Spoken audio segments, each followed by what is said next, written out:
पहिला प्रश्न असा आहे की देवाने पाय विटेवर समान का ठेवले असतील? देवाचे दोन्ही हात कमरेवरच का असतील? आणि परमात्म्यांनी भीमा नदीचं तीर का निवडलं?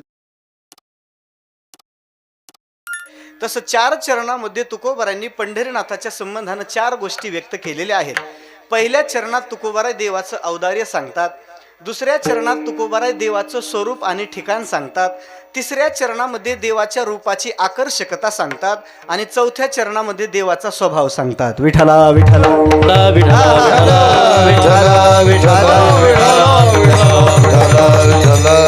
अत्यंत श्रेष्ठ आणि महत्वाचा असा उपदेश महाराजांनी आजच्या अभंगात केलेला आहे.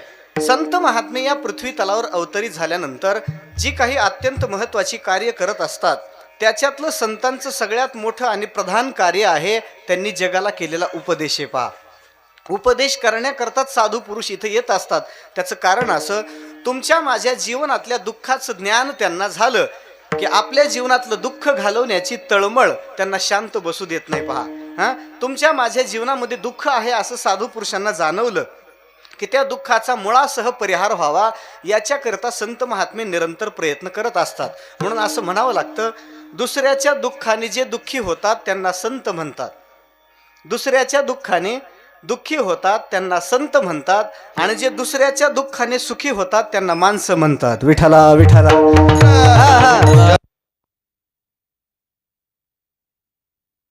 सूर्यनारायण जगाला सगळी प्रकाशाची दिवाळी बहाल करतो.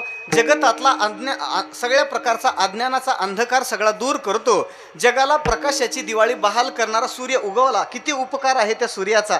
पण तो सूर्य उगवल्यानंतर एका पक्षाचे विनाकारण डोळे फुटतात. पहा, काही कारण नसताना तो डोळे आपले बंद करून घेतो. त्याला घुबड असं म्हणतात.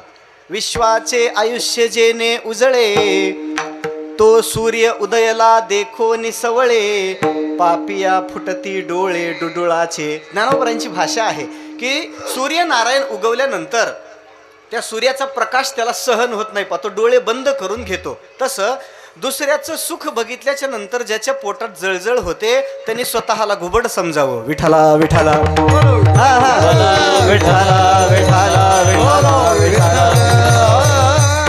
नेमकं साधू पुरुषांचं जीवन याच्या विपरीत आहे. पहा, संत महात्म्यांचं जगणं हे दुसऱ्याच्या दुःखानं दुःखी होणार आहे. सत्य बोले मुखे दुःखवियाने क्लिअर करा. दुःखवियाने काच्या दुःखी दुःखवियाने काच्या दुःखे दुःखवियाने काच्या दुःखे सत्य बोले मुखे दुःखवियाने काच्या दुःखे दुःखवियाने काच्या दुःखे सत्य बोले मुखे दुःखवियाने काच्या दुःखे सत्य बोले मुखे दुःखवियाने काच्या दुःखे दुःखवियाने काच्या दुःखे आणि काच्या दुःखे. सत्य बोले मुखे दुःखवे अनेकांच्या दुःखे. महाराज सांगतात, जे दुसऱ्याच्या दुःखाने दुःखी होतात आणि दुसऱ्याच्या सुखाने सुखी होतात. तुका म्हणे सुख पराविया सुखे अमृत हे मुखे स्रवतसे. एखादा पायी चालणारा मनुष्य अनवाणी पायाने जर प्रवास करत असेल आणि एखादा जमिनीवरचा काटा जर त्याच्या पायात मोडला, ज्ञानोबराय सांगतात तो काटा मोडतो पायामध्ये, कळ त्याची जीवाला लागते. पहा, काटा मोडण्याची जागा आहे पाय आणि वेदना होण्याचं ठिकाण आहे जीव. असं होतं की नाही? पै पायी काटा निहटे तव व्यथा जीवी उमटे तैसा पोळे संकटे पुढिला चेने. दुसऱ्याच्या दुःखाने दुःखी होणं हा साधू पुरुषांचा स्वभाव आहे. म्हणून त्या दुःखातून तो जीव मुक्त झाला पाहिजे याच्याकरता संत महात्मे उपदेशाला जवळ करतात आणि जगाच्या समोर अत्यंत अमूल्य आणि मोलाचा अशा प्रकारचा उपदेश ठेवतात. आणि मग हा उपदेश करत असताना त्या उपदेशाची संत महात्म्याची 2 प्रकारची पद्धती आहे. शक्यतो 2 पद्धतीनं संत जगाला उपदेश करतात. काही वेळेला समोरच्या व्यक्तीची पात्रता पाहून उपदेश केला जातो. त्याची योग्यता तपासावी लागते. तो किती ओझं आपल्या खांद्यावर घेऊन जाऊ शकतो तितकंच ओझं त्याच्या डोक्यावर द्यावं लागतं. तत्वज्ञानाच्या प्रांतातला उपदेश करायचा प्रसंग आल्यानंतर समोरच्या व्यक्तीची पात्रता पाहावी लागते. आणि काही वेळेला भक्तीचा उपदेश जर करायचा असेल तर तो सगळ्या जगाला उद्देशून केला जातो. म्हणजे साधन सापेक्षतेनं केलेला उपदेश आणि अधिकार निरपेक्षतेनं केलेला उपदेश असे दोन प्रकार आपल्याला त्याच्यात करता येतात. समोरच्या व्यक्तीचा अधिकार पाहूनही उपदेश करावा लागतो. जे आपल्याला जमतं ते सगळ्याला जमेलच असं काही त्याचा अर्थ घेता येत नाही. पहा, माऊली सांगतात, एखादं स्तनंद बालक आहे, आईच्या दुधावरच ज्या लेकराची उपजीविका आहे, असं लेकरू समजा घरामध्ये आहे आणि त्या लेकराला आपण पंचपक्वानांनी भरलेलं ताट त्याच्या समोर ठेवलं, बाबा सांगितलं घे जीवन, आज पंगत घालणाराची काही कमी नाही, मोठी पंगत आहे, पंचपक्वानाचं ताट आहे, जेव. असं करता येतं का? जे लेकरू आईचं दूध पित असतानाच कासावीस होतं, त्या लेकराला पंचपक्वान्न देणं त्याच्यावर अन्याय करणं की नाही? जे सायासे स्तन्य सेवी ते पक्वान्ने केवी जेवी, म्हणून बाळका जेविने दावी धनुर्धरा. लेकराला पंचपक्वान्न देणं हा जसा त्याच्यावर अन्याय करणं आहे, तसं अपरिपक्व बुद्धीच्या माणसाला तत्वज्ञान सांगणं म्हणजे त्याच्यावर अन्याय करणे. विठ्ठला विठ्ठला विठ्ठला विठ्ठला विठ्ठला विठ्ठला. म्हणून तर तुकोबाराय सांगतात की आम्ही समोरच्या व्यक्तीच्या अधिकाराची भूमिका तपासून घेऊ आणि मग उपदेश करू. अधिकार तैसा करू उपदेश, अधिकार तैसा करू उपदेश, अधिकार तैसा करू उपदेश, अधिकार तैसा करू उपदेश. साहे ओझे त्यास त्याची देऊ, साहे ओझे त्यास त्याची देऊ, साहे ओझे त्यास त्याची देऊ. मुंगीवरी भार गजाचे पालान, मुंगीवरी भार गजाचे पालान, साहे ओझे त्यास त्याची देऊ, साहे ओझे त्यास त्याची देऊ. साहे ओझे त्यास देऊ. मुंगीवरी भार गजाचे पालन, मुंगीवरी भार गजाचे पालन. अधिकार तैसा उपदेश करू. महाराज सांगतात समोरच्या व्यक्तीची पात्रता अगोदर बघू आणि मग उपदेश करू. मुंगीच्या पाठीवर हत्तीचं ओझं देण्यात कोणता शहाणपण आहे? मुंगीवरी भार गजाचे पालान, घालेता ते कोण कार्यसिद्धी. म्हणजे अधिकार पाहून उपदेश करावा लागतो. पण ज्यावेळेस भक्तीच्या प्रांतातला उपदेश करण्याचा प्रसंग येतो त्यावेळेस कोणाच्याही अधिकाराची चिकित्सा करत बसायचं कारण उरत नाही. का? कारण भक्ती ही सर्वाधिकार सेव्य आहे. जगातला कोणत्याही स्तरावरचा मनुष्य भक्ती करू शकतो, मग तो कसाही असला तरी, कसाही असला तरी. विठ्ठला विठ्ठला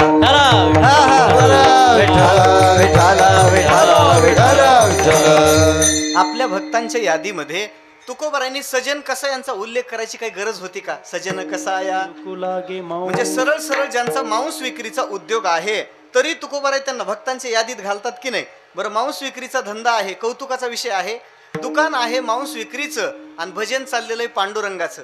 मांस विक्रीच्या दुकानात त्यांचं अखंड देवाचं भजन आहे आणि जिथं उभा राहून भजन करायला पाहिजे तिथे आमची जातभाई पिक्चरची गाणी म्हणतात. विठ्ठला विठ्ठला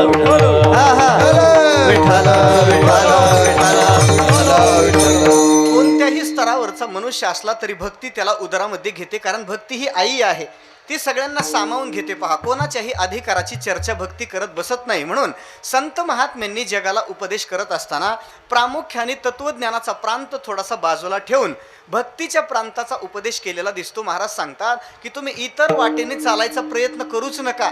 कलियुगामध्ये जर तुम्हाला पंढरीनाथाची प्राप्ती व्हावी अशी इच्छा असेल ना, तर तुम्ही फक्त भक्तीच्याच वाटेनं चाला. भक्ती पंत बहु सोपा, भक्ती पंत बहु सोपा, पुण्यनाथ वे अनेका, पुण्यनाथ वे बापा, येणे जाणे खेपा, येणे जाणे खेपा, येणेची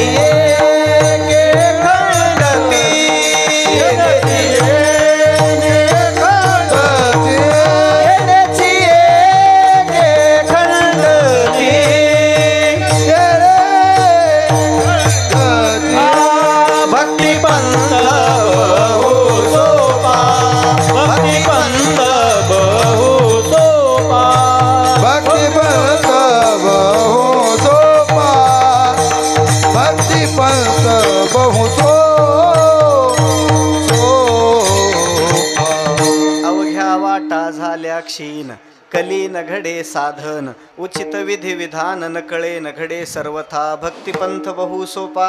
तुकोबराय सांगतात तुम्ही याच मार्गाने चालायचा प्रयत्न करा. तुका म्हणे तुम्ही चला याची वाटे बरवसे भेटे पांडुरंग. तुम्ही भक्तीच्या मार्गाने चाला. या येण्याची पंथे चालू जाता ते चालू जाता येण्याची पंथे चालू जाता. येण्याची पंथे चालू जाता.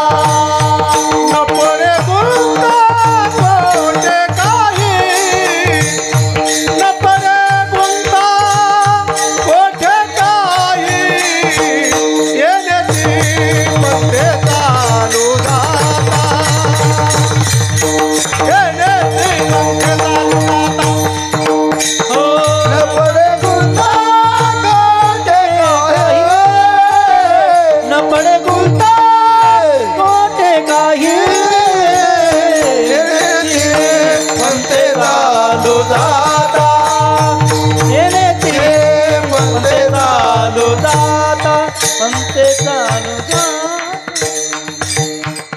तेनेची पण पडे गुंथा कोठे काही. साधू पुरुषांनी दाखवलेला जो भक्तीचा राजमार्ग आहे त्या मार्गाने जर आपण मार्गक्रमणा करू लागलो तर आपल्या जीवनामध्ये कोणत्याही प्रकारचा प्रतिबंध येण्याची शक्यता नाही. म्हणून अनेक अभंगात तुकोबऱ्यांसारखे संत महात्मे आपल्याला भक्ती करण्याचा उपदेश करतात. आता भक्ती करायचं म्हणजे नेमकं काय करायचं?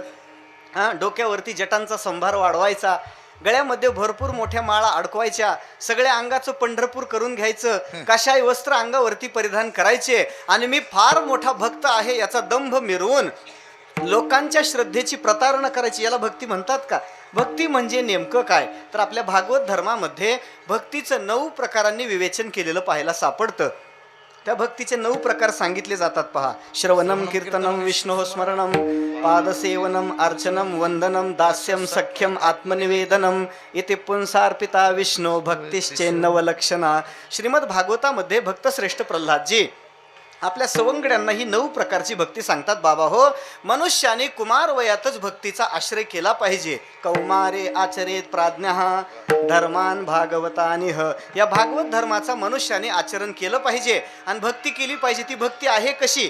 त्याचे 9 प्रकार सांगितले की परमात्म्याच्या संबंधातलं श्रवण केलं पाहिजे, देवाच्या संबंधानं त्याचं गुणानुवाद गायले पाहिजे, देवाचं स्मरण केलं पाहिजे. अशा अनेकविध प्रकारांनी त्या भक्तीचं चिंतन प्रल्हादांनी तिथं व्यक्त केलं. भक्ती करायची म्हणजे जर एका शब्दामध्ये सांगायचं झालं, सदा सर्व काळ परमात्म्याची आठवण करणं, नित्य निरंतर देवाचं स्मरण करणं याला भक्ती म्हणतात. पण कोणत्या देवाचं करायचं पुन्हा हा प्रश्न आहे. त्याची उकल आपल्याला तुकोबाराय करून देतात की जगतामध्ये जगदानी म्हणून जो प्रसिद्ध आहे, जगामध्ये जगदानी अशी ज्याची ख्याती आहे त्याचंच मनात स्मरण करावं पहिल्या चरणात. जे जगदानी ब्रीद जाते जगदानी. जाते जगदानी ब्रीद जाते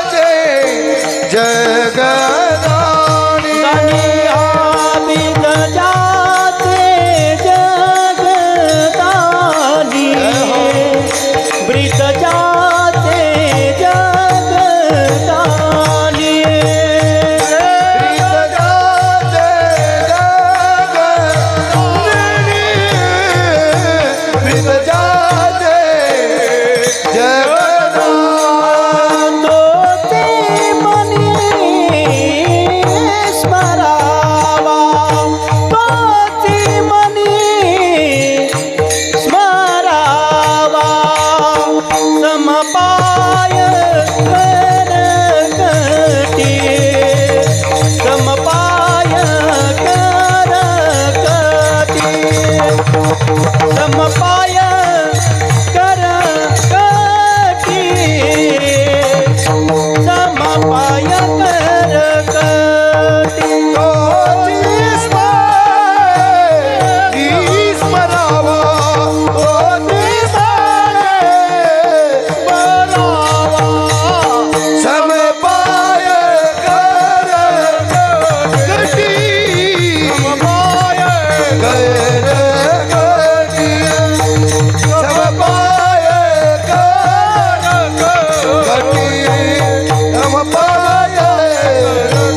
ज्याचे जगदानी तोची मनी स्मरावा. अभंगाच्या पहिल्या चरणात जगद्गुरु तुकोबाराय परमात्म्याचं स्मरण करायचं सांगतात. पण देवाचं स्मरण करा असं सांगत असताना कोणतंही देवाचं एखादं विशेष नाव न घेता तुकोबाराय एका विशेषणाने परमात्म्याचा परिचय करून देतात की जो जगतामध्ये प्रसिद्ध असलेला जगदानी आहे, जगामध्ये सर्वश्रेष्ठ दाता म्हणून ज्याची ख्याती आहे, त्याचं मनात स्मरण करावं.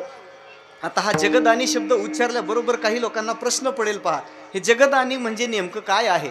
आपल्याला गुडदानी माहिती असते नाही का, पण जगदानी म्हणजे नेमकं काय अर्थ करायचा, तर त्याचे सामान्यतः दोन अर्थ होऊ शकतात. पहिला अर्थ असा होतो जगाला दान देणारा, आणि दुसरा अर्थ होतो जगाचं दान देणारा. विठ्ठला विठ्ठला विठ्ठला विठ्ठला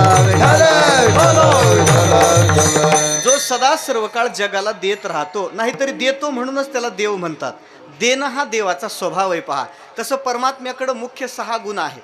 अनंत कल्याण गुणांचं निधान असलेला हा परमात्मा, पण त्याच्याकडे मुख्य 6 गुण सांगितलेत. पहा ऐका यशश्री औदार्य ज्ञान वैराग्य ऐश्वर्य हे 6 गुणवर्य वसती जेथ मनोनितो भगवंतो. देवाला भगवंत का म्हणतात, त्याच्याकडे 6 गुण आहेत म्हणून.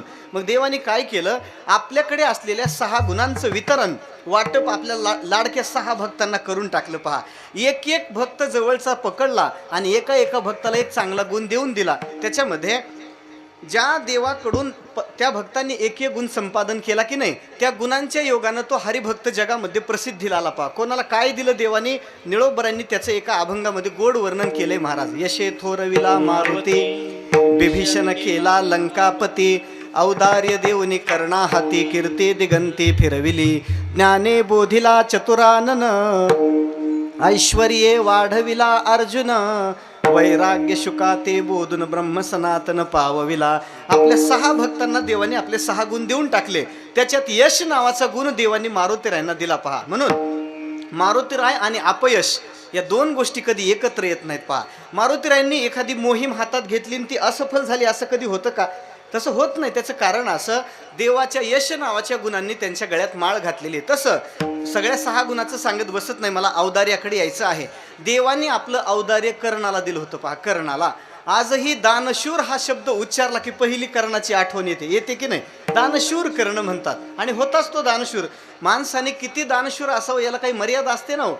पण कर्णाच्या ठिकाणचं औदार्य पुरेपूर अशा प्रकारचं औदार्य होतं. असं म्हणतात तो कर्ण एकदा शश्मू कर्म करायला बसलेला होता, दाढी करायला हजामत करायला बसलेला. आणि मग तो हजामत करणारा जो नाभिक मनुष्य आहे तो त्यांच्या समोर बसलेला आणि त्यांच्या दाढीचं ते काम चाललेलं असताना एक कुणीतरी याचक कर्णाकडे मागणी करण्याकरता आला. माझ्या घडी 18 विश्व दारिद्र्य आहे, अन्नाचं मला अखंड दुर्भिक्ष आहे, तुम्ही फार मोठे दाते आहात अशी मी तुमची ख्याती ऐकू नये, काहीतरी द्या काहीतरी द्या अशी भावना करून त्यांच्याकडे गेला. आता अशा अपवित्र अवस्थेत दान करता येतं का? कर्ण महाराज दाढी करायला बसलेले, त्यांनी कोणताही मागचा पुढचा विचार केला नाही. दाढी करण्याकरता ज्या वाटीमध्ये पाणी घेतलेलं होतं की नाही, ती वाटी होती सोन्याची. कारण दुर्योधनाने अंग देशाचं राज्य आपल्या मित्राला देऊन टाकल्यामुळे ते एका नगरीचे राजे होते. पहा आता राजा काही खापराच्या वाटीत पाणी घेऊन दाढी करेल काय? सोन्याची वाटी, त्याच्यात पाणी घेऊन दाढी चाललेली. कर्णाने काहीही विचार न करता डाव्या हातानं ती वाटी उचलून आलेल्या याचकाला देऊन टाकली. तो याचक निघून गेल्यानंतर तो दाढी करणारा मनुष्य बोलायला लागला, तुम्हाला काही शास्त्र वगैरे कळतं की नाही? कारण दान हा शास्त्रीय विधी आहे. ते दान कधीही कोणालाही कसंही कुठेही देता येत नाही, त्याचे काही नियम आहेत. देशे कालेच पात्रेच तद्दानम सात्विकम स्मृतम. देश काळ आणि समोरचं पात्र पाहून दान करावं लागतं. एकतर तुम्ही अपवित्र अवस्थेत आहेत, तुम्ही आणखी स्नान केलेलं नाही, तुमचं स्नान झालं पाहिजे. स्नान झाल्यानंतर काळ योग्य आहे की नाही बघितलं पाहिजे. आणि दान देताना पुन्हा ते उजव्या हातानं दिलं पाहिजे. तुम्ही कसं दिलं?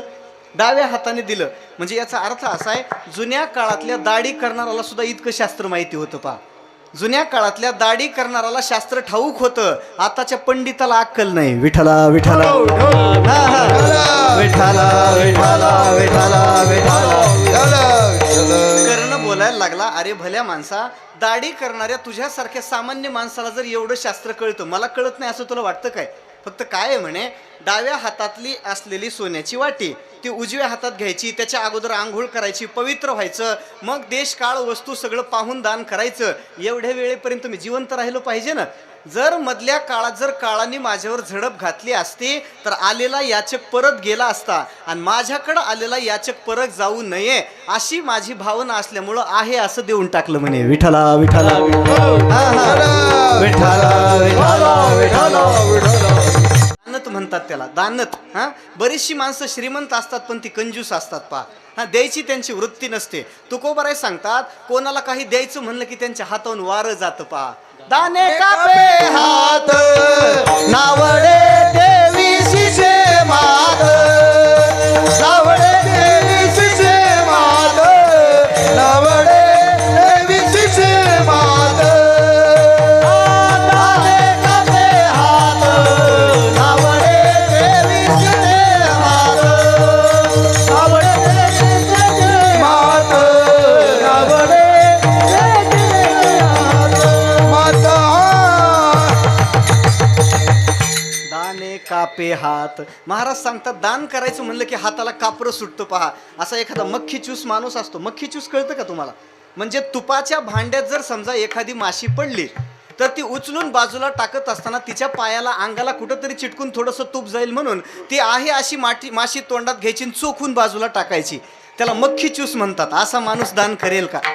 दान करत नाहीत महाराज. मोठी माणसं कंजूस असतात, श्रीमंत माणसं कंजूस असतात. द्रव्य असं याच वाक्याला उलट करा. श्रीमंत माणसं कंजूस असतात, याच वाक्याचा थोडासा व्यत्यास करा. कंजूस असतात म्हणून श्रीमंत होतात. विठ्ठला विठ्ठला हा हा. विठ्ठला विठ्ठला विठ्ठला विठ्ठला.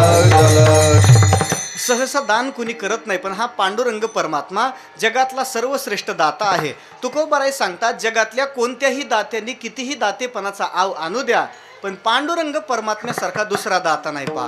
तोची एक दान शूर दाता, तोची एक दान शूर दाता, तोची एक दान शूर दाता, तोची एक दान सुरदाता. विठेवरी जाची पाऊले समान, विठेवर जाती पाऊले समान, विठेवरी जाची पाऊले समान. विठवरी जाती पाऊले समान. तोची एक दान शूर दाता, तोची एक दान शूर दाता, तोची एक दान सूरदाता, तोची एक दान सुरदाता.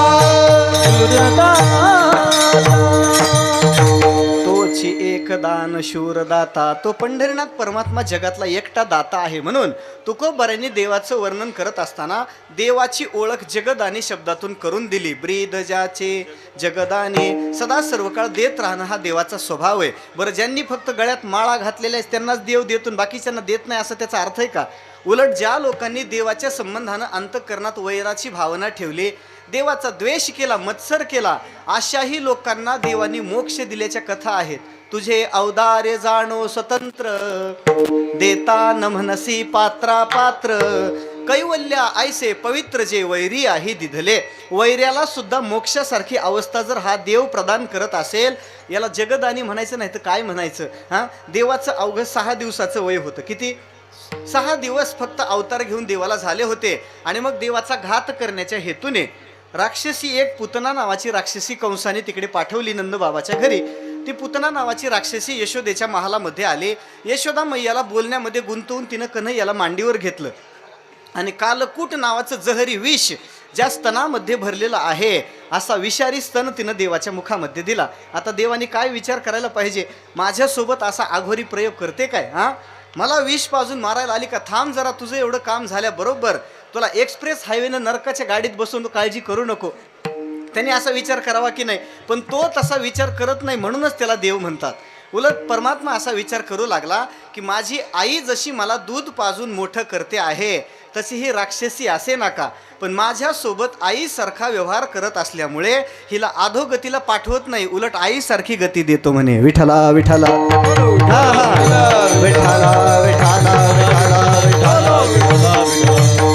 अहो बकीयं स्तनकालकूटं जिघांसया पाय यदप्य साध्वी लेभे गतिं धातृचितां ततोऽन्यं कं वा दयालुं शरणं व्रजेम तुवा सनकादिकाचे निमाने.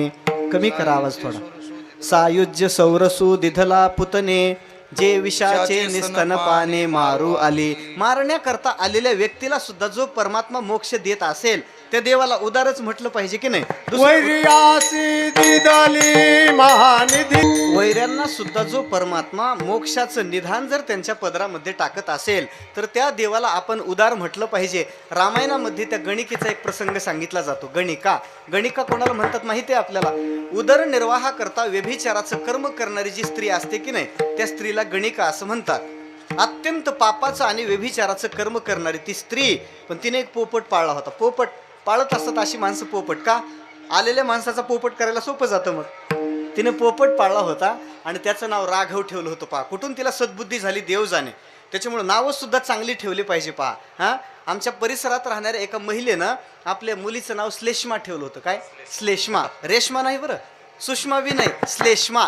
संस्कृतमध्ये शेंबडाला श्लेष्म म्हणतात आणि तिने नावच ठेवलं पोरीचं श्लेष्मा. अर्थ काय झाला? शेंबडी. मरेपर्यंत शेंबडी. ती नावं चांगली ठेवली पाहिजे की नाही. त्या गणिकेनं त्या पोपटाचं नाव राघव ठेवलं आणि त्याच्या संबंधानं अंतःकरणात प्रेमाची भावना निर्माण झाल्यामुळं गणिका मिळालेल्या वेळेत त्या राघवाशी संवाद करायची. राघवा, मी गेल्यावर तुझं कसं होईल? राघवा, माझ्यानंतर तुझी काळजी कोण घेईल? अंतःकरणाला ध्यास लागलेला असायचा. आणि मग कर्मधर्म संयोगानं गणिकेच्या शरीरामध्ये सगळ्या जगातले रोग आश्रयाकरता आले. काही क्षणात ती गणिका मरणार. एवढ्यात तिच्या समोर तो पोपट आला. पहा, माणसाचं सगळ्यात जास्त प्रेम ज्याच्यावर असतं ना तीच गोष्ट माणसाच्या पुढं मरताना येत असते. म्हणून जर आपल्या प्रेमाचा विचार करावा नाही तर मसडन कोंबड्याच्या यायच्या मरताना, आहे की नाही? देव पुढे आला पाहिजे. तिच्या समोर तो पोपट आला आणि गणिका त्याच्याकडे हात करून बोलायला लागली, राघवा, मरते मी आता. राघव शब्दाचं उच्चारण करता बरोबर गणिकेचे प्राण तिच्या देहाला सोडून बाहेर आले. ज्ञानोबराय सांगतात, आयुष्यभर व्यभिचार कर्म करणारी स्त्री कधी देवाचं चरित्र ऐकलं नाही, कधी देवाची पूजा केली नाही, कोणत्या सत्कर्मात तिची कधी प्रवृत्ती नाही, पण फक्त देवाचं नाव मुखात आल्यामुळं त्या वेश्येला सुद्धा देवानं वैकुंठात जागा दिली आहे. विठ्ठला विठ्ठला. हा हा, विठ्ठला विठ्ठला विठ्ठला विठ्ठला. तू ते आराधीना ऐके होती पुंसा बोलावित कौतुके तिये वैकुंठे तुवा गणिके सुरवाड केला. म्हणजे व्यभिचाराचं कर्म करणाऱ्या स्त्रीला सुद्धा जो देव आपल्या वैकुंठात म्हणजे घरात जागा देत असेल त्या देवाला उदार म्हटलं पाहिजे ना. ब्रेदजाचे जगदाने. तुकोबराय सांगतात, हा परमात्मा फार मोठा उदार आहे. भक्ताच्या पदरामध्ये सर्वस्व टाकायची याची तयारी आहे. बरं, त्याच्या बदल्यात भक्ताकडून फार काही अपेक्षा करत नाही. भक्तांनी थोडं काहीतरी दिलं तरी सुद्धा त्यांच्यावर प्रसन्न होतो आणि त्रैलोक्याचं ऐश्वर्य भक्तांच्या पदरात टाकतो. पहा, एवढा जगदानी मागे तुळसी दळपानी उदार हा जगदानी पांडुरंग अभिमानी तुळसी दळपानी चिंतनाचा भुकेला जगदानी इच्छी तुळसी एक दळ भावाचा सकळ विकिला तो. एक तुळशीचं दळ आणि घोडभर पाणी जरी त्याच्या चरणाला समर्पित केलं तरी सुद्धा त्रैलोक्याचं ऐश्वर्य भक्ताच्या पदरात टाकायची देवाची तयारी. म्हणून तुकोबराय सांगतात, ब्रेदजाचे जगदानी. जगदानी त्याचं तुम्ही मनात स्मरण करा. तोची मनी स्मरावा. सदा सर्व काळ त्या देवाचं तुम्ही स्मरण करा.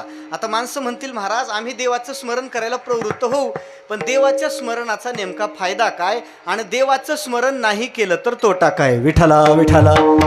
हा हा, विठ्ठला विठ्ठला विठ्ठला विठ्ठला.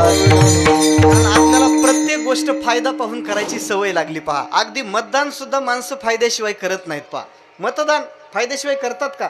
5 वाजेपर्यंत वाट पाहतात. पहा, पण जातच नाही तिकडे बटन दाबायला. का? 5 वाजेपर्यंत वाट पाहिली पण नोटा आल्या नाही म्हणतात. जाऊनही नोटाच दाबायचंय म्हणून गेलोच नाही म्हणतात. आतमध्ये जाऊनही नोटाच दाबायचं, जायचं कशाला? इतक्या साध्या साध्या गोष्टीत आपण जर फायदा पाहत असो. प्रश्न असा आहे की देवाच्या स्मरणाचा फायदा काय आणि परमात्म्याच्या विस्मरणाचा तोटा काय? जर आपण देवाचं स्मरण केलं नाही आपलं काय बिघडतं आणि देवाची जर आपण आठवण केली तर आपल्याला फायदा काय होतो? संत वाङ्मयाच्या आधाराने काही विशिष्ट प्रकारचे तोटे आपल्या समोर ठेवता येणं शक्य आहे. माणसाच्या देहात येऊन जो देवाची आठवण करत नाही त्याला फार मोठ्या दुःखाला सामोरं जावं लागतं. विसरली तया थोर झाली हानी पचतेल खानी 84च्या नरक साधिला विसरोनी देवा बुडाले ते भव नदी माझी. महाराज सांगतात की माणसाच्या देहात आला आणि देवाला विसरला, नरकाची गती त्याला प्राप्त होते. पहा, अनेक प्रकारचे तोटे देवाला विसरण्याचे आहेत. पहा, व्यवहारामध्ये ज्याच्याकडे पैसा नाही त्याला तुच्छ मानलं जातं, ज्याच्याकडे सद्गुण संपदा नाही अशा माणसाला हीन मानलं जातं. पण अध्यात्म दृष्टीने जो मनुष्य देवाची आठवण करत नाही त्याच्यासारखा तुच्छ माणूस या जगात कोणी नाही. पहा, केचिद वदंती धनहीन जनो जघन्यः, केचिद वदंती गुणहीन जनो जघन्यः, व्यासो वदति अखिल शास्त्र पुराण विज्ञः, नारायण स्मरणहीन जनो जघन्यः. म्हणजे ज्याच्या जीवनामध्ये देवाची आठवण नाही ना त्याच्यासारखा दरिद्री माणूस या जगात कोणी नाही. पहा, जो देवाची आठवण करतो त्याला श्रीमंत म्हणतात आणि जो देवाला विसरलेला आहे त्याला दरिद्री म्हणतात. विठ्ठला विठ्ठला हा हा विठ्ठला विठ्ठला विठ्ठला. व्यवहारातली संपत्ती आणि परमार्थातली संपत्ती वेगळी आहे महाराज. व्यवहारातली संपत्ती काय आहे? रोडच्या कडेला भरपूर जागा असणं, एखादा पेट्रोल पंप नावावर असणं, बँकेमध्ये भरपूर मोठी FD असणं, एखाद्या मंत्र्या संत्र्यासोबत नातेसंबंध असणं, ही व्यवहारातली संपत्ती आहे. पहा, पण अध्यात्म याला संपत्ती मानत नाही. अध्यात्माच्या दृष्टीनं ज्याच्या जीवनामध्ये देवाची आठवण आहे तो श्रीमंत आहे. पहा, विपदो नैव विपदः संपदो नैव संपदः, विपद विस्मरणं विष्णोः संपन्नारायण स्मृतिः. म्हणजे जो देवाची आठवण करतो शास्त्र त्याला श्रीमंत मानतं. पहा, म्हणून सदा सर्व काळ मनुष्यानं देवाचं स्मरण केलं पाहिजे. आता देवाच्या स्मरणाचे फायदे पाहिले पाहिजे, तोटे तर अनंत आहेत, पण सगळं कीर्तन तोट्यात जाऊ नये, काही फायद्याचाही विचार केला पाहिजे. देवाच्या स्मरणाचा फायदा काय? पहिला फायदा, जो मनुष्य नित्य परमात्म्याचं स्मरण करतो त्याला देवाची प्राप्ती सहज होते. पहा, ज्या देवाच्या प्राप्तीकरिता जपी तपी संन्यासी गिरीकंदरात जाऊन राहतात, अनशन करतात, व्रत वैकल्य उपासना करतात, तरीही देव त्यांना भेटेल की नाही ही शाश्वती नाही. पण जो महात्मा नित्य परमात्म्याचं स्मरण करतो भगवान सांगतात माझी प्राप्ती त्याला सहज आहे, सहज. गीतेच्या 8व्या अध्यायामध्ये थोडासा विचार आपण पाहून घ्या. अनन्य चेताः सततम यो मां स्मरति नित्यशः तस्याहम सुलभ पार्थ नित्ययुक्तस्य योगिनः. जो परमात्म्याची नित्य आठवण करतो देवाची त्याला प्राप्ती सहज आहे. जो देवाचं स्मरण करतो त्याला अंतकाळात देव आठवतो आणि ज्याला अंतकाळात देव आठवतो त्याचा मोक्ष ठरलेला आहे महाराज. अंतकालेच मामेव स्मरण स्मरण मुक्त्वा कलेवरम. देवाचं स्मरण करत करत जर एखाद्याने आपला हा देह टाकला तर शास्त्र सांगतं त्याला परमगती प्राप्त होते. अनेक जन्मापासून आपल्या मागं लागलेलं हे संसाराचं जे संसरण आहे, जन्म मृत्यूचं जे दुष्टचक्र आहे की नाही, या दुष्टचक्राला जर आपल्याला थांबवायचं असेल शास्त्र सांगतं काही करू नका, देवाची आठवण करा. यस्य स्मरण मात्रेन जन्म संसार बंधनात विमुच्यते. ते विमुच्यते हे पद मागं घ्यायचं. पहा, ज्याचं स्मरण केल्याबरोबर मनुष्य या जन्म मरणाच्या चक्रातून मुक्त होतो त्याला देवाचं स्मरण असं म्हणतात. म्हणून तुकोबाराय सांगतात, बाबा हो, तुम्हाला तुमचं कल्याण व्हावं वाटतं का? स्वतःचं हित व्हावं अशी तुम्हाला अपेक्षा आहे का? मग एकच काम करा, पंढरीनाथाची आठवण करा. हित ते करावे देवाचे चिंतन, हित ते करावे देवाचे चिंतन, हित ते करावे देवाचे चिंतन, हित ते करावे देवाचे चिंतन. करुनिया मन, करुनिया मन, शुद्ध भावे, शुद्ध भावे, हित ते सकळांच्या पाया माझे दंडवत, सकळाच्या पाया माझे दंडवत. हरी सकळाच्या पाया माझे दंडवत, सकळाच्या पाया माझे दंडवत, दंडवत. हित ते करावे देवाचे.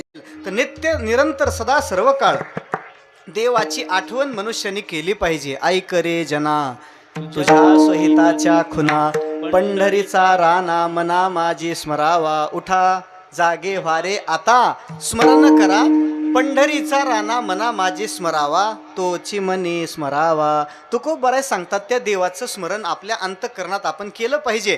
पण तो मनी स्मरावा असं म्हटले असते तर काही बिघडलं असतं का? तिथे एक चकार घातला. पहा, तोची चकार तसा बेकार राहतो, बाकीच्यांना मोकार करून टाकतो. मग तोची असा शब्द वापरला की नाही, याचाच अर्थ असा आहे पांडुरंग परमात्मा सोडून बाकीच्यांचं स्मरण करत बसू नका. त्याचं कारण असं, बाकीचे जरी देव असले तरी देवाच्या हाताखाली काम करणारे प्रभारी देव आहे.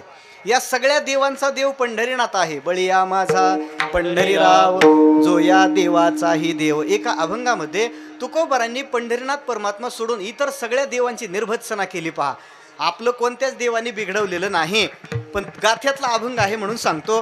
कोणाला काही वाईट वाटलं तर देहूला जाऊन तिकडं तुकोबारांना तक्रार करा, मला विचारू नका. गाथ्यातला अभंग आहे, अभंग ऐका. नव्हे जाखाई जोखाई माय राणी मेसाबाई, बळीया माझा पंढरीराव जो या देवाचाही देव. रंडी चंडी शक्ती मध्यमांस भक्षिती, वेताळे फेताळे जळो त्यांचे तोंड काळे. मुंजा म्हैसासुरे हे तो कोण लेखी पोरे, गणोबा विक्राळ लाडू मोदकाचा काळ, भैरव खंडेराव. ही सगळी यादी पाहून घ्या. तुकोबाराय सांगतात हे देव असतील, मला यांच्याशी कारण नाही, पण या सगळ्यांचा जो मालक आहे त्याचं स्मरण करा. तुका म्हणे चित्ती धरा रखुमाईचा पती, धरा रखुमाईचा पती, धरा रखुमाईचा पती. तुका म्हणे चित्ती धरा रखुमाईचा पती, रखुमाईचा पती धरा रखुमाईचा पती. एक धरिला चित्ती आम्ही रखुमाईचा पती, आम्ही रखुमाईचा पती, आम्ही रखुमाईचा पती. एक धरला चित्ते आम्ही रखुमाईचा पती, आम्ही रखुमाईचा पती, आम्ही रखुमाईचा पती. तोची मनी स्मरावा. महाराज सांगतात त्याचं मनात स्मरण केलं पाहिजे. कारण पंढरीनाथाचं जर आपण स्मरण केलं, आपल्याकडे एक म्हण आहे पहा, हाती के पाव में सबके पाव. एका पंढरीनाथाची आठवण केली की पुन्हा दुसऱ्याचं भजन करत बसायची गरज पडत नाही. म्हणून तोची मनी स्मरावा. माणसाने परमात्म्याच्या भक्तीला लागल्यानंतर ती भक्ती अनन्य भावाने केली पाहिजे. पहा, रोग झालेला एखादा मनुष्य रोगमुक्त होण्याकरता डॉक्टरकडे जातो, गेलंही पाहिजे, बरोबर आहे.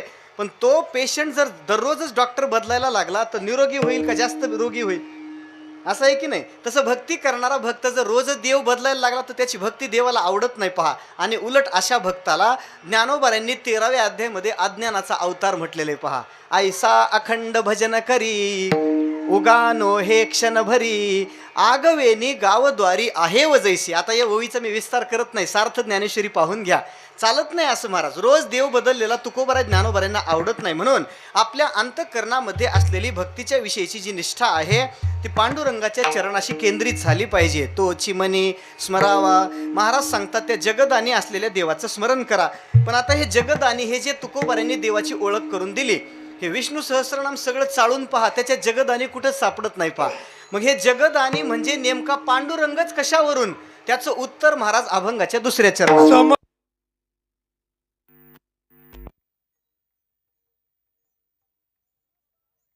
पंढरीनाथाची विशिष्ट ओळख महाराज दुसऱ्या चरणात सांगतात. ज्यांनी आपले दोन्ही पाय विटेवरती समान ठेवलेले आहेत, ज्याचे दोन्ही हात कमरेवर आहेत आणि जो भीमा नदीच्या तीरावर उभा आहे, तोची मनी स्मरावा. अभंगाचं हृदय फक्त तसं 3 शब्दाचं आहे, तोची मनी स्मरावा. एवढंच तुकोबारांना सांगायचंय. पण ज्या देवाचं स्मरण आपल्याला करायचं आहे की नाही, त्या देवाची यथार्थ ओळख आपल्याला व्हावी या हेतूने 3.5 चरणाची योजना तुकोबारांनी केलेली आहे. दुसऱ्या चरणात महाराज परमात्म्याच्या रूपाचा आणि ठिकाणाचा परिचय आपल्याला करून देतात की पांडुरंग परमात्मा त्या विटेवरती समान पाय ठेव नदीच्या तीरावर. आता दुसऱ्या चरणात 2 निर्माण होतात. पहिला प्रश्न असा आहे की देवाने पाय विटेवर समान का ठेवले असतील, देवाचे दोन्ही हात कमरेवरच का असतील, आणि परमात्म्यांनी भीमा नदीचं तीर का निवडला असेल? विठ्ठला विठ्ठला विठ्ठला विठ्ठला विठ्ठला विठ्ठला. परमात्म्याच्या इतर अवतार विग्रहाचा जर आपण विचार करू गेलो तर देवाच्या चरणाची आपल्याला मांडणी थोडीशी स्वतंत्र दिसते. पहा, राम अवतारामध्ये परमात्मा धनुष्याची प्रत्यंच्या ओढत असताना शुराच्या मुद्रेमध्ये रामचंद्र प्रभू उभे आहेत. धनुष्याची प्रत्यंच्या अशी कानापर्यंत ओढलेली आहे आणि लक्ष वेधण्याकरता म्हणून त्या शुराच्या मुद्रेत रामचंद्र प्रभू उभे राहतात. त्याच रामचंद्र प्रभूंचा ज्यावेळेस कृष्ण अवतार होतो त्यावेळेला देहुडा चरणी दीड पायानी परमात्मा कृष्ण अवतारामध्ये उभे राहतात. पण पंढरपूरला आल्यानंतर देवाचं उभं राहणं अत्यंत सरळ अशा प्रकारचे पहा. दोन्ही पाय परमात्म्यांनी विटेवरती समान ठेवलेले आहेत. समचरण दृष्टी परमात्म्याचे विटेवरती पाय समान आहेत. त्याचं काय कारण आहे?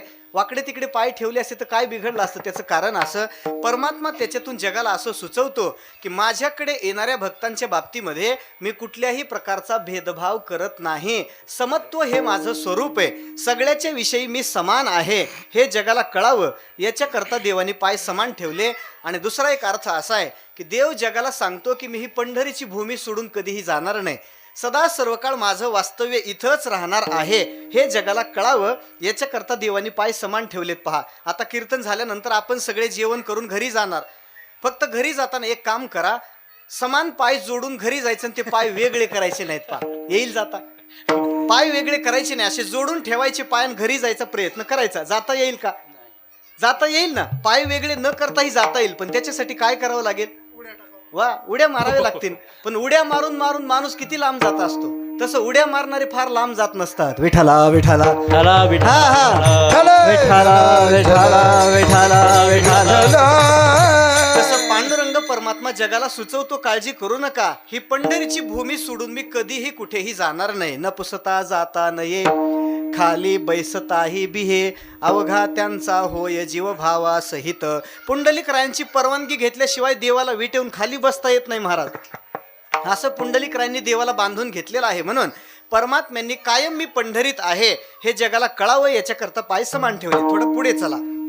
समपाय करकटे, देवाचे दोन्ही हात कमरेवर आहेत. पहा, बरोबर कमरेवर आहेत की नाही? पण आपण आरती म्हणताना सुद्धा देवाची आरती माणसं नीट म्हणत नाहीत. पहा, काय म्हणतात? गळा कर ठेवणी कटी म्हणतात.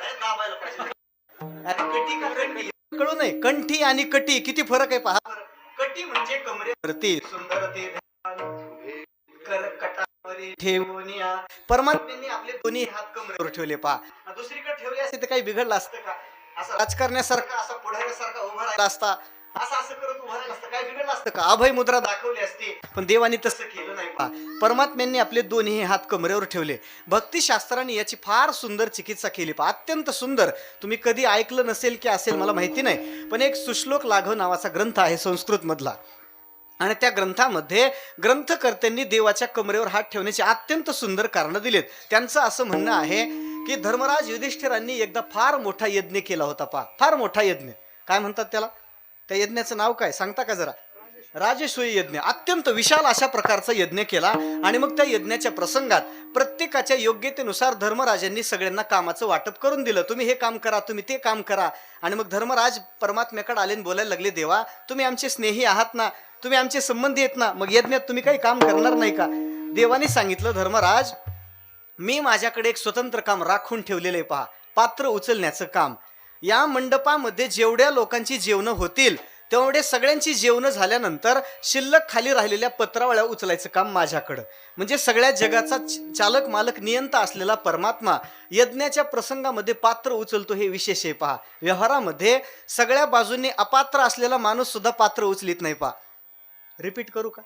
व्यवहारामध्ये सगळ्या बाजूंनी अपात्र असलेला, युजलेस, निरुपयोगी, टाकाऊ असलेली व्यक्ती सुद्धा पत्रवाळ्या उचलत नाही महाराज. त्याचा अहंकार तिथं जागा होतो. असली कामं मी करू का म्हणतो. पण देव तिथं पत्रवाळ्या उचलण्याकरता सिद्ध आहे. देव तिथं पत्रवाळ्या उचलण्याकरता सिद्ध आहे. बरं, त्या पत्रवाळ्या किती आहेत? 1500 लोकांच्या आहेत का? नाही, एका वेळेला 10,000 लोकांची पंगत बसायची. कारण व्यवस्था अशी होती, 10,000 लोकांचं जेवण झाल्यावर स्वर्गात एकदा घंटा वाजायची. पहा, त्याचं ते गणित होतं. ते कळावं याच्याकरिता 10,000 लोक जेवायला बसले की देवानं ते पात्र उचलायचे आणि पात्र उचलून बाहेर नेऊन टाकून द्यायचे. एवढी सगळी कामं परमात्म्यांनी केल्यानंतर देवाच्या हाताला काही थकवा आला असेल की नाही? मग विटेवरती उभं राहिल्यानंतर देवाने असा विचार केला, या हातांनी आजपर्यंत अनेक कामं केलेली आहेत, अनेक भक्तांची कामं करताना हाताला परिश्रम झाले. मग थकलेला मनुष्य जसा असा कमरेवर हात देऊन उभा राहतो की नाही, तसा आपल्या हाताला विराम मिळावा, विश्रांती मिळावी याकरता देवाने हात कमरेवर ठेवले. पहा, आता श्लोक ऐका. यद्विप्रभोज्य रसशोषित पात्र पंक्ती प्रक्षेपणात सपरिधर्म मखे श्रमार्थौ विन्यस्यतौ निज करो ननु किम नितंबे श्रांतश्चिरं वसति विठ्ठल एष देवः. एक कारण झालं. दुसरं कारण त्यांनी असं सांगितलं की नंदबाबाच्या घरी असताना परमात्मा अनेक गायींची धार काढत होते. अनेक गायींची धार काढावं लागत होती त्यांना. आणि मग धार काढताना हाताला कळ लागते की नाही, नेट लागतं हाताला. आयत्या दुधाचा चहा पिणाराला ती कळ कळत नाही पहा, त्याला पहाटे शेतात जावं लागतं. बरं, आपल्याकडे गायी असतात त्या दोनच असतात, तेही जर्शी असतात. जर्शी गाय म्हणजे जराशी गाय आहे.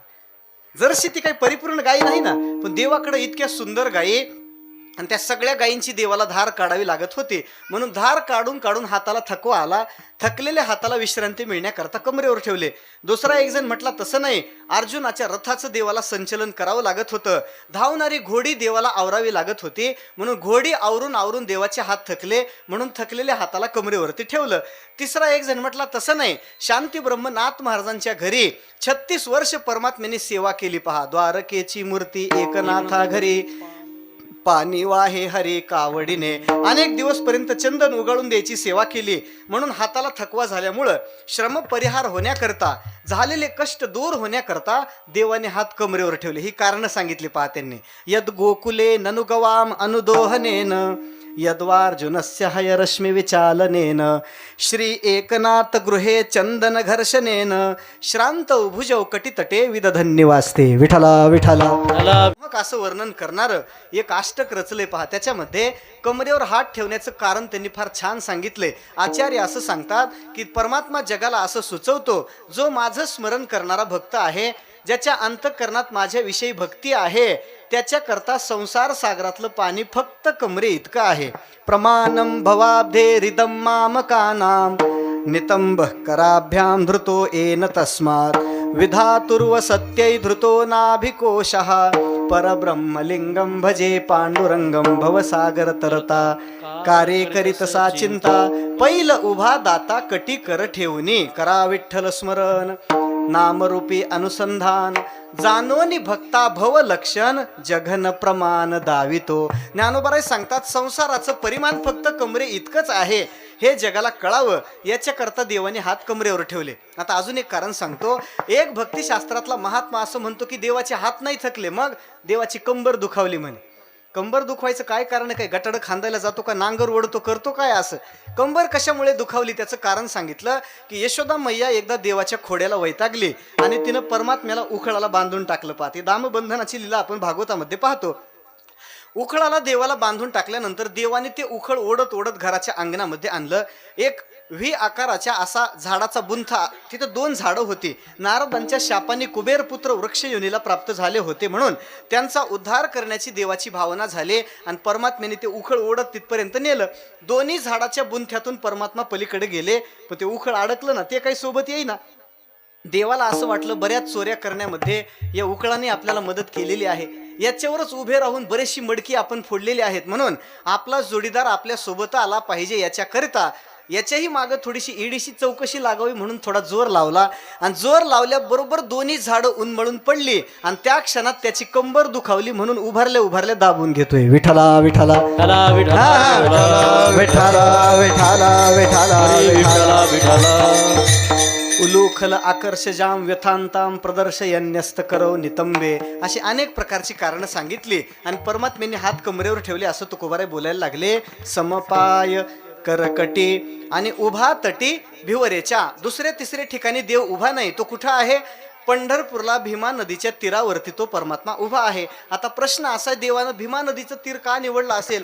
जगामध्ये काही नद्या कमी आहेत का महाराज? नर्मदा आहे, गंगा आहे, यमुना आहे, सरस्वती आहे, आपल्या जवळ असलेली गोदावरी आहे, कितीतरी नद्या आहेत. कुठल्या तरी एका नदीच्या कडेवरती उभं राहायचं, चंद्रभागेच्याच काठावर उभं राहण्याची काय गरज होती? त्याचं कारण असं, मुळात ही चंद्रभागा जिथून उदयाला आली ते क्षेत्र आहे भीमाशंकर.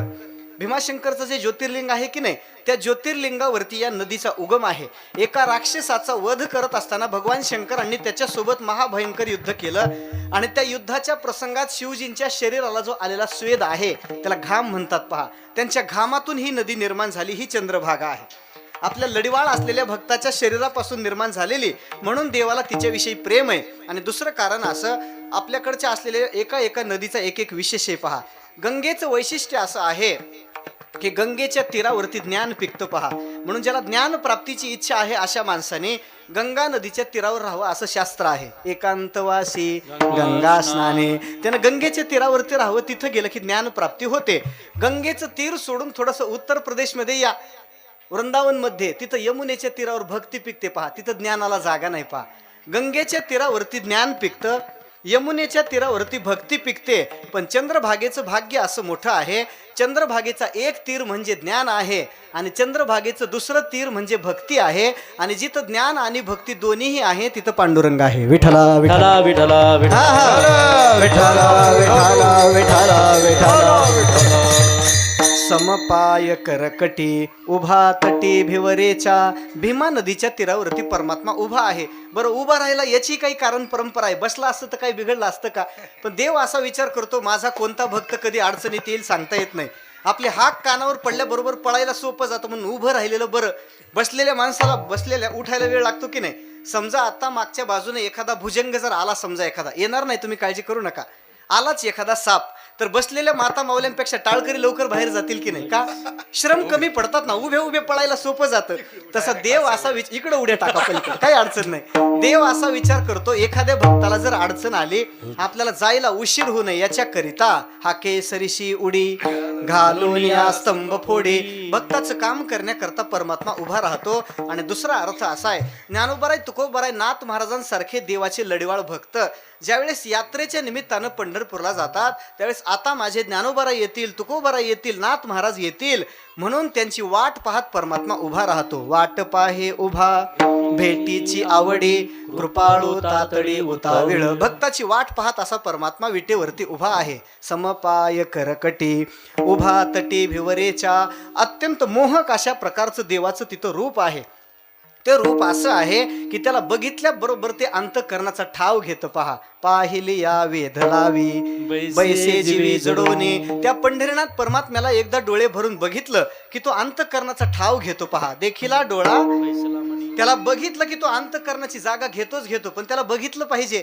पण माणसं अशी विचित्र आहेत, देवाच्या समोर गेली की हात जोडतात आणि डोळे बंद करतात. करतो की नाही आपण असं? देवाच्या पुढे गेले की हात जोडायचे आणि पहिले डोळे बंद करायचे, आणि मग बंद केल्यानंतर काय देव पुढे येतो काय? डोळे बंद केल्यानंतर प्रपंचाच्या उकिरड्याच्या पलीकडे काही येत नाही पहा. म्हणून उघड्या डोळ्यांनी देवाला बघितलं पाहिजे. तो देखावा हा विध चिंतनेची कार्यसिद्ध, आणि का संबंध नाही पर्व काळाशी. तुकोबाराय सांगतात, जसं चंद्रभागे स्नान विधी तो हरिकथा आहे ना, तसं देवाला बघितलं पाहिजे हा विधी आहे. तो देखावा हा विध, उघड्या नेत्रांनी त्याला बघितलं पाहिजे आणि अत्यंत मनोहर असं त्याचं रूप आपल्या अंतःकरणात साठवलं पाहिजे. का?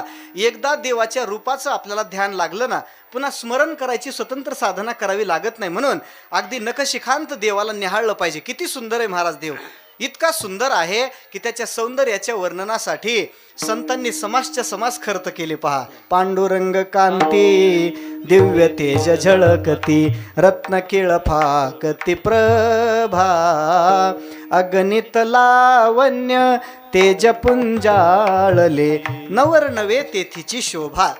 त्याच्या सौंदर्याचं वर्णन करणं अशक्य आहे असं सांगितलं जातं.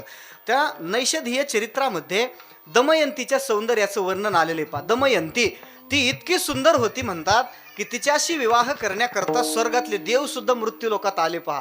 सगळ्यांना भुरळ घातली तिने, इतकी देखणी होती. का होती? कारण तिचं शरीर बनवत असताना ब्रह्मदेवानी मुठभर माती चंद्रावरची वापरली होती असं म्हणतात. मुठभर माती चंद्रावरची वापरली आणि त्या दमयंतीचं श्रीमुख ब्रह्मदेवानी बनवलं. मध्यंतरी आपलं चंद्रयान गेलं होतं म्हणतात, स्वर्गात त्या चंद्रावर गेलं होतं नाही का. त्यांना सांगायला पाहिजे होतं, येताना 2-4 टन माती घेऊन या आणि भारतातल्या सगळ्या ब्युटी पार्लरवाल्याला देऊन टाका, म्हणजे समस्त नवरे लोकांची कायमची कटकट मिटली असती. एक मुठभर माती चंद्रावरची वापरल्यानंतर जर ती दमयंती इतकी सुंदर होत असेल, तुझी निढळी कोटी चंद्र प्रकाशे, देवाच्या कपाळावरती कोट्यवधी चंद्राचा प्रकाश एका वेळेला, किती सुंदर असेल. त्याच्या सौंदर्याचं आपण वर्णन करू शकत नाही महाराज.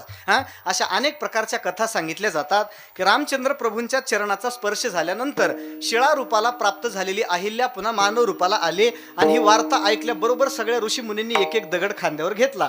रामचंद्र प्रभूच्या शोधात निघाले. कशा करता? देवाला सांगायचं, पाय लावा आणि याची स्त्री करून द्या, किमान आश्रम झाडायला तरी. ते ऋषीमुनी होते, आपल्यासारखे नव्हते ते. किमान आश्रमातली व्यवस्था बघायला म्हणून तरी स्त्री पाहिजे, म्हणून एक एक दगड घेऊन देवाकडे गेले आणि रामचंद्र प्रभूंचं ते रूप बघितल्याबरोबर अंतःकरणाची समाधी अवस्था त्यांना प्राप्त झाली आणि देहभाव सगळा निघून गेला. भाव समाधी लागल्याबरोबर तटस्थ पुतळ्यासारखे आहे तसे उभे राहिले. रामचंद्र प्रभूंनी एका ऋषीच्या खांद्याला धरून हलवलं आणि विचारलं, एवढी दगड कशा करता आणली? त्यांनी सांगितलं, देवा एक इच्छा घेऊन इथं आलो होतो, पण आता इच्छा अपडेट झाली म्हणे, बदलली इच्छा. काय आता इच्छा? पहिली इच्छा अशी होती की या दगडाची स्त्री करून तुम्ही आम्हाला द्यावी, पण आता दुसरी इच्छा आहे, देवा दगडाची स्त्री करून आम्हाला देऊ नका, सगळ्या ऋषी मुनींना स्त्रिया करा आणि तुमच्या बायका करून घ्या म्हणे. विठ्ठला विठ्ठला विठ्ठला विठ्ठला विठ्ठला विठ्ठला विठ्ठला. एका पुरुषाला दुसऱ्या पुरुषाच्या रूपाचं आकर्षण कधी होत नाही. पहा, एका स्त्रीला दुसऱ्या स्त्रीच्या सौंदर्याचं आकर्षण कधी होत नाही. हे कॉन्ट्रास्ट कॉम्बिनेशन असतं, व्यस्त परिमाण आहे ते. विजाती आकर्षण असतं की नाही, पण देवाचं सौंदर्य या जगतामध्ये त्याला अपवाद आहे. देवाच्या रूपावरती स्त्रिया भाळत होत्या, काही आश्चर्य नाही. पण शुकाचार्यांसारखे विरक्त महात्मे सुद्धा त्याचं रूप बघितल्यानंतर मी गोपी का नाही असा खेद करत होते. पहा, इतका तो सुंदर आहे. पंढरपूरच्या पंचक्रोशीमध्ये एक मुक्तकेशी नावाची स्त्री राहत होती. तेवढी एक कथा सांगतो आणि संपवतो. मुक्तकेशी नावाची स्त्री, तिला तिच्या सौंदर्याचा प्रचंड अभिमान होता. पहा, मग ती समस्त कौशल्य पणाला लावून बिचारी शृंगार करायची आणि दरवाज्यात येऊन बसायची. का? कुणीतरी याचं कौतुक करावं. अलीकडचा शब्द आहे नोटीस करावं. कुणीतरी याचं कौतुक करावं, किती सुंदर आहे, किती सुंदर आहे, असं गुणगान तिचं करावं अशी तिची भावना. नेमकी तिच्या घरासमोरून वारकऱ्यांची दिंडी पंढरपूरला निघालेली, पण त्याच्यातल्या एकही वारकऱ्यांनी तिच्याकडे बघितलं नाही. पहा, कदाचित ते खरे वारकरी असावे. एका जणांनाही तिच्याकडे बघितलं नाही आणि तेवढ्यात तिचा इगो हर्ट झाला. इगो तो फार लवकर हर्ट होतो, कुणाचा कशाने होईल सांगता येत नाही. पहा, ते पोट बिघडल्यानंतर पाण्यात मिसळून प्यायची एक पुडी असते, तिला काय म्हणतात? इनो. काम शुरू सिर्फ 6 सेकंड में. तसं त्या इनो शब्दात थोडा बदल करा. इगो काम बिगाडे सिर्फ 6 सेकंड में. अहंकार झाल्याबरोबर ती मुक्तिकेशी रागवली आणि वारकऱ्यांना बोलायला लागली, कशाचा उन्मत्तपणा आलाय तुम्हाला? माझ्यासारखी सुंदर स्त्री जगात कुठे आहे का? माझा अविहार करून पुढे निघालात म्हणजे काय? त्या वारकरी आपले साधे भोळे, त्यांनी कसं तरी तोंड केलं, सांगितलं, बाई या जगात सुंदर आहे तो फक्त देव आहे. तुला बघायची इच्छा आहे ना, आमच्यासोबत चाल. मजल दर मजल करत ती बिचारी पंढरपूरला आली. नामदेवरायांच्या पायरीवरती मस्तक टेकवलं, चोखोबरायांचं दर्शन घेतलं. कान्होपात्रेच्या वृक्षाला आलिंगन देऊन गरुड खांबाला मिठी मारून देवाच्या रावळामध्ये पोहोचली आणि पांडुरंगाच्या समोर उभी राहिल्याबरोबर तिला असं वाटलं, फुकटच पायपीट करत इथं आले. किती काळा आहे हा, काळा कभिन्न याचा देह आहे, वरून याची पाषाणाची मूर्ती आहे आणि संत याला काय म्हणतात? हा सुंदर आहे म्हणून. तिला देवाकडे बघितल्याबरोबर अगोदर तर पाषाण आठवला. तुकोबाराय सांगतात, ज्या माणसाला देवाकडे बघितल्यावर पाषाणाची आठवण होते तो मनुष्य नसून कुत्रा आहे आणि पुन्हा काळ्या तोंडाचा आहे. सुना काळ तोंडा जो या देवा म्हणे धोंडा. जो देवाला धोंडा म्हणतो तो कुत्रा आहे, अशी तुकोबारांची भाषा आहे. पण तिला तसं वाटलं, त्याला काय करता? तिने विचार केला, जाऊ दे आता आलो तिथं, याच्या चरणावरती एकदा मस्तक आदळू आणि घरी जायला मोकळं. पण पाया पडायला गेल्यानंतर मनात विचार आला, माझं शरीर इतकं सुकुमार आहे, मी इतकी नाजूक आहे, इतकी कोमल आहे, देवाचे हे कठोर असलेले पाषाणाचे पाय कदाचित माझ्या शरीराला काही इजा करतील, म्हणून अगोदर तपासून पाहू. म्हणून तिने आपल्या उजव्या हाताचा अंगठा देवाच्या डाव्या पायाला लावला आणि जसं तिच्या बोटाचा स्पर्श परमात्म्याच्या पायाला झाला तसं ते बोट देवाच्या पायात शिरलं, देवाच्या पायाला छोटासा खड्डा पडला आहे ना. अजूनही तुम्ही पंढरपूरला कधी जाऊन पहा, देवाच्या डाव्या पायाकडे बारकाईनं लक्ष द्या, देवाच्या पायाला खड्डा आहे पहा. नाही पंढरपूरला जाणं झालं, घरी पांडुरंगाचे फोटोत पहा, आणि ज्याच्या घरी पांडुरंगाचा फोटो नसेल त्यांनी कुठं पुलाचं काम चालू असेल तर वरून उड्या टाका, पण जीव द्या, जगू नका. काही अर्थ नाही त्या जगण्याला. पहा, त्याच्या डाव्या पायाकडे बारकाईनं पहा, तिथं खड्डा पडलेला आहे. देवानं तिला असं सुचवलं, अगं मुक्तिकेशी, ज्या माझ्या विग्रहाला तू पाषाणाचा समजते, तो माझा विग्रह सुद्धा तुझ्यापेक्षा इतका सुकुमार आहे. मी जर साक्षात तुझ्या समोर प्रगट झालो तर तुझं काय होईल? त्या क्षणामध्ये परमात्म्यांनी आपलं चतुर्भुज रूप प्रगट केलं आणि ती मुक्तिकेशी ते देवाचं रूप पाहून देवाच्या रूपाशी कायमची एकरूप होऊन गेली. विठ्ठला विठ्ठला. हा परमात्मा आहे. पाहिले या वेध लावे बैसे जीवी जडोने. असा सुंदर असलेला जो देव आहे त्या देवाचं स्मरण करा, तोचे मने स्मरावा. महाराज, पण आम्ही जर त्याचं स्मरण केलं तर तो देव आमच्याकडे लक्ष देईल का? त्याच्या भक्तांची यादी फार मोठी आहे, तो काही आमच्यासाठी धावत येईल का? तुकोबाराय सांगतात काळजी करू नका, त्या देवाचा स्वभाव भक्त वत्सल आहे. भक्तावरती कृपा करण्याकरता आणि आपली लाज जाऊ नये याच्याकरता तो परमात्मा धावत येतो शेवटच्या चरणात. बोला. तुका मने भक्ती काजा, तुका मने हा, टाळ, भक्ती टाळ. काजा.